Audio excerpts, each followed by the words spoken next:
Blessed Earth Strong Spiritual Socialites. I'm back today giving you some spiritual knowledge and downloads for your walk.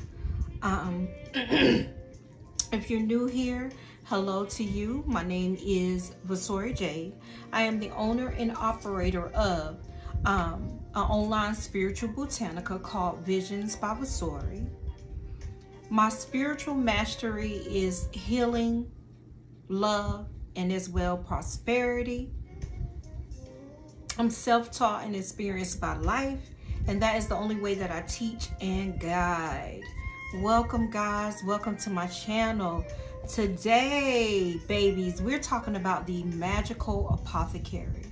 Your Magickal Apothecary. I personally have a very huge apothecary full of herbs and flowers and roots and bark and everything to do with nature.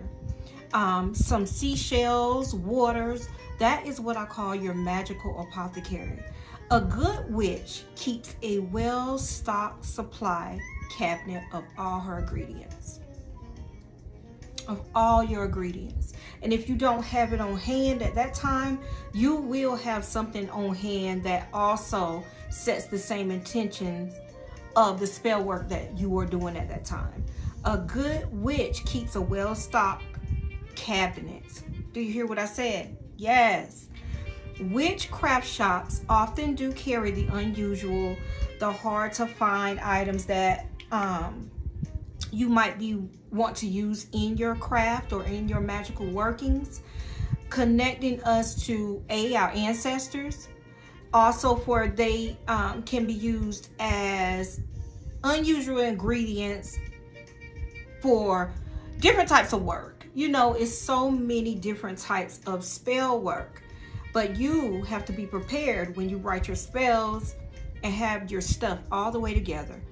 A good witch also is very organized and very well put together too, I think. You'll have some rich resins, magical woods, you'll have brilliant stones and oils. And this has long been an art for the witch, okay? So diving into this, I found that our ancestors also used particular types of herbs, but it was probably harder to source back then. When I began my path though, there were witch shops, but I wasn't a frequent of witch shops. So I had to use what I could find at the supermarket, in the spice rack, outside in fields, forests, what my ancestors told me to harvest. That's how I got my herbs. But now that I have my own spiritual botanica, I'm usually very well stocked in oils, stones, herbs, and all that type of thing, okay? Also, along with astrological correspondences, magical ingredients have elemental correspondence as well. The 4 elements of magic are associated with the 4 directions, and each embodies different forces. So I like that song. Each embodies different forces, guys.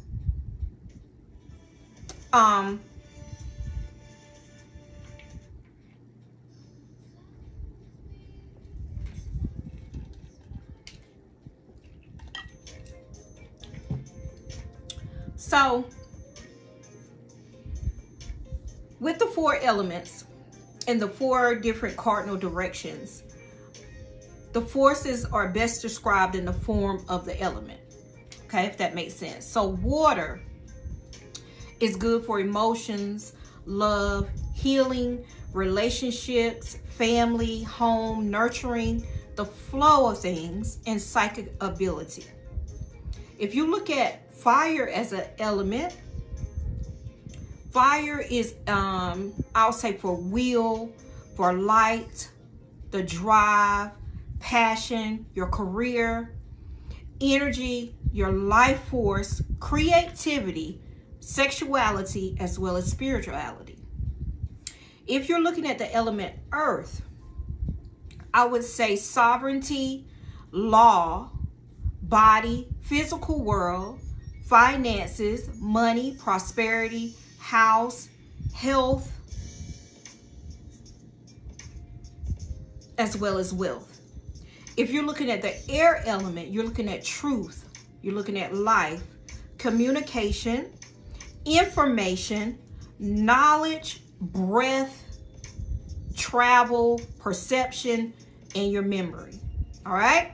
I know that was a lot, but the air element, the fire element, earth element, as well as water element has so many different type of intentions and uses. Whatever you're working with, you want to set that element as that intention and use it as well. Okay? Now, sending the remains of our spell out into the nature influences the spell.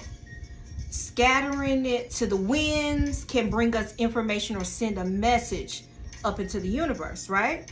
Burying things helps them to either wither and rot away, return to the land, or grow long-term roots for deep results. When you bury things, burying things is longevity, okay? Releasing things to the water will help us heal and connect. Stagnant water helps us remove and reduce like a swamp, but fresh water brings blessings, and ocean water is best for deep healing and cleansing. Okay? So take my, I have a honey jar that I usually throw in flowing water because you want the honey jar or the honey jar is set for the intention of money, prosperity, my business ventures, stuff like that. I would never throw my honey jar into a stagnant body of water that doesn't have a flow. Okay, make sense? So again, fresh water brings blessings. Stagnant water helps us remove and reduce like a swamp. Ocean water is best for deep healing and cleansing. Burning things, my top fave to do. Burning intentions. Burning things releases their energy, and the ashes can always be disposed of through one of the 3 other elements. Okay? Our actions in ritual are ways to also correspond with our intention. Let me say that again. Our actions in ritual are ways to also correspond with our intention. If you want to stop something, neutralize it, we can freeze the object of our spell, freeze it. If you want to make something flow, we melt it. If we want to bring something together, we literally bring the parts of the spell together. If we want to separate things, we literally break them apart. Okay? Ingredients in the natural shape of things we want to influence or heal are another form of correspondence. So working with, let's see, lungwort can help heal the lungs. Solomon's seal root looks like a spine and is good for the back. Okay? Herbal healers such as myself, witches and tribal healers knew of all of this, or my ancestors before knew of all of these types of practices before I did. Okay? We can even see the planet's traditional colors. The planet has a magical light in the color of flowers, saps, some oils, and in the minerals within stones and metals. It's very important. Now, while spells are important, finding harmony with nature is even more important. Nature, as well as the universal mind, are the greatest teachers that you can have. Are the greatest teachers that you can have, honey. Darling, I have noticed that when I attune to the moon, it's just everything, y'all. It's everything. Did you know there are world championships for playing? So, when you attune to nature as well as the universal mind, which is one of your greatest teachers, you will see how you don't doubt your spell work. You will see how easy it is to re-energize yourself. One reflects the other. Now, we all need to be conscious of nature in our daily lives and seek to attune to it. Today, for example, I sat outside. You can see one of my videos. I sat outside with the backdrop of my trees that I talk to all so often. You may call it crazy, but I call it attunement to nature. She is my friend. She is my confidant. I talk to her all the time. I'm conscious of nature, very much so. You want to pay attention to the rising and the setting of the sun, the coming and going of tides, if you have that availability to an ocean, the alignment of stars. All of that is the attunement to nature. You want to feel the rise and the fall of the cycles. Knowing where Venus and the Big Dipper are in the sky is a magical act, just as much as any spell, okay? You want to know when to, some workers do their spell any given time, but to maximize the power of a spell, you would want to focus on moon cycles. That's the greatest thing that I have ever learned in craft as a baby. Make sense? Just being cognizant of their presence in the heavens, knowing what is up there above your head, changes you for the better. Okay, so attune to nature. Now, from the great cycles of the above, we're going to bring it down below, right? Hence, the statement, as it is above, so shall it be below. I want you to be regional with your magic. Be regional with your magic. If you want to attune to your own location, use objects you gather locally, okay? The flower petals, the sand, and stones of your own town would be best. They will affect you, and you will affect them, okay? If it's easy for you to find St. John's wort to harvest yourself, Queen Anne's lace, yarrow, thistle, harvest it yourself. They grow right in the cracks of the street, sometimes in the public green spaces at times, and near the roads if you know how to harvest. Learn your regional plants first and what are they used for. Great books to have, which I'm going to show you a little later on in the video, about witchy herbs, okay? What kinds of trees grow in your area? For me, pine, oak, elm trees, burr. We have a lot of trees because I live in North Carolina. Now, if you can't identify them through a book, you could also call your local city planner if you have time for that and ask what is growing right on the streets and public parks, as well as Google would be your best friend, okay? You may have a local Audubon society. You can call them. There are many resources for us. Now, if trees were fell during a lightning storm, can you get some bark? Do you know the answer to that? If you can't get to the fallen trees, do you know where they dispose of the trees once they're fallen? They may let you get a piece. Lightning struck wood, especially oak, is very powerful. Very powerful. Learn the patterns of your community along with your nature, because it may be cold where it is warm here. It just all depends. Then learn what is beneath your feet. That is another statement that I say all the time. Learn what is beneath your feet. What is below you in your own area? Do you have volcanic rock? it will give you a different light energy than a sandstone formation. Do you have that available to you? We have granite where I live. We have a place called Granite Quarry, North Carolina, and granite feels different than clay, okay? And it will influence the people and communities that live upon it as well. When you know that, you can better understand some of the influences on the very different communities that can develop in your part of the country, okay? Also, nature provides some of the greatest allies in magic in the form of magical plants, magical stones, magical animals. Yes, below, as it is below. No, so shall it be above, as it is below. As it is above, Lord, so shall it be below, is what I mean.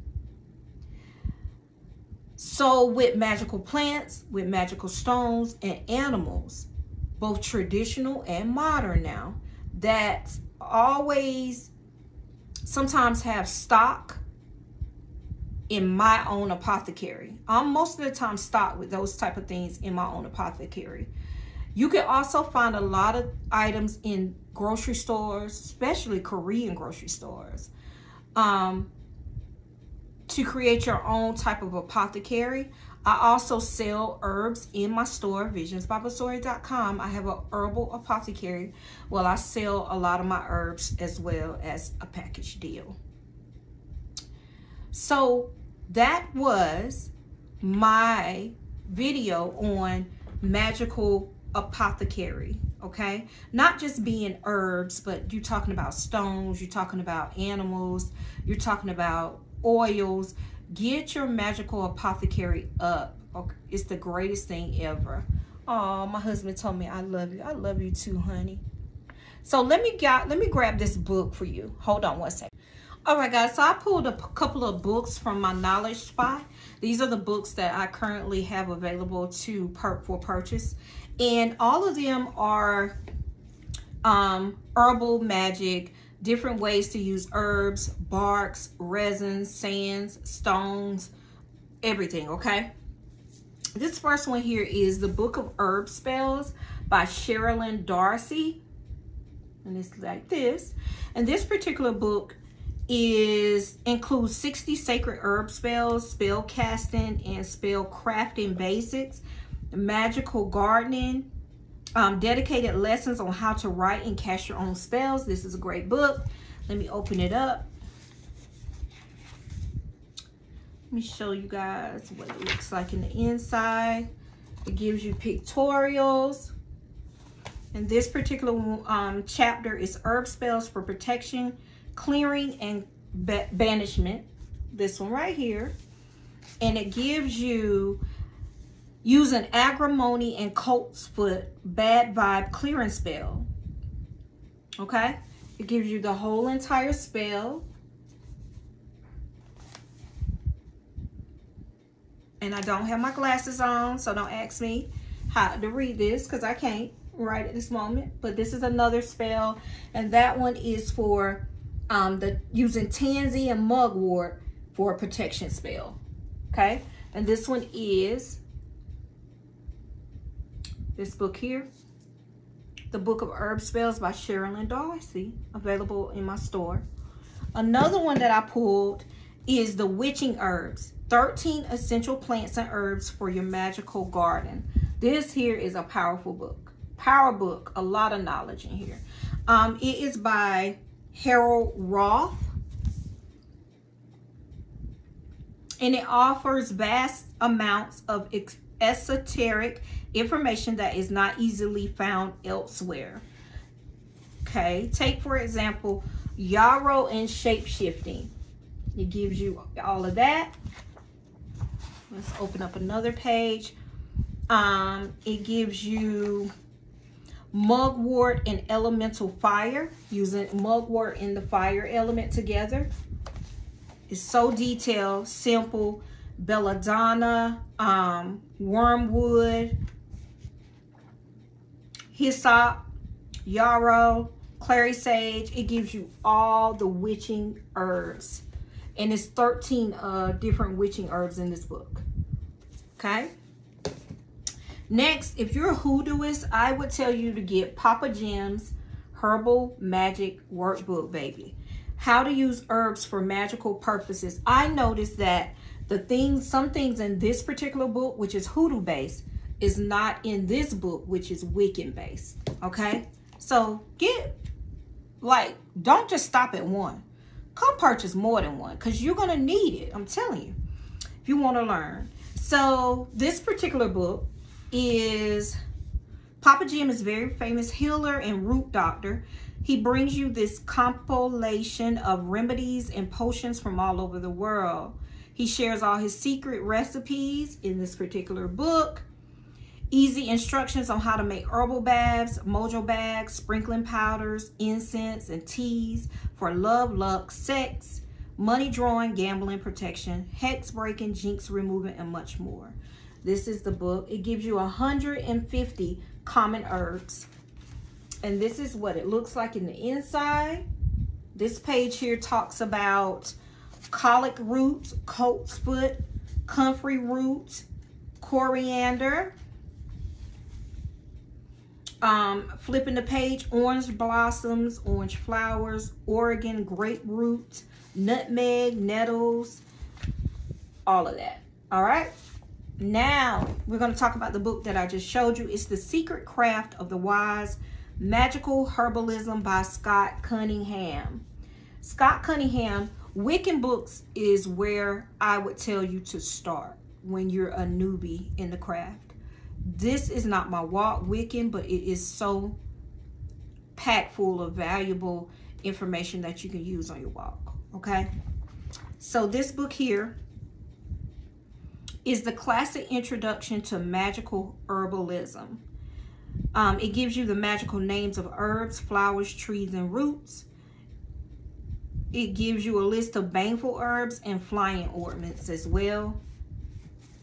Let's open it up. I'm just going to open up to a page. Scented oils and perfumes. It gives you all of that. This page here gives you a prosperity incense. It tells you how to make it. It gives you the work. Hazel herb, heather. It gives you the folk name, the gender, the planet, the element, the associated deity, parts used, basic powers, and the specific uses on all of these herbs. This is a great book. Okay. Next, let's talk about Scott Cunningham's Encyclopedia of Magical Herbs. This here is my personal copy of this book. You see, torn. I probably wrote all in it too. Just turn it to a page. It gives you the common name, the folk name, the gender, the planet, the deity, the power, the ritual, and the magical uses. All of this is on plants and herbs, okay? This entire book. It does not give you the work, but it gives you the magical uses. And in the back, it gives you a glossary. It also gives you ways to use the magical workings, what intent.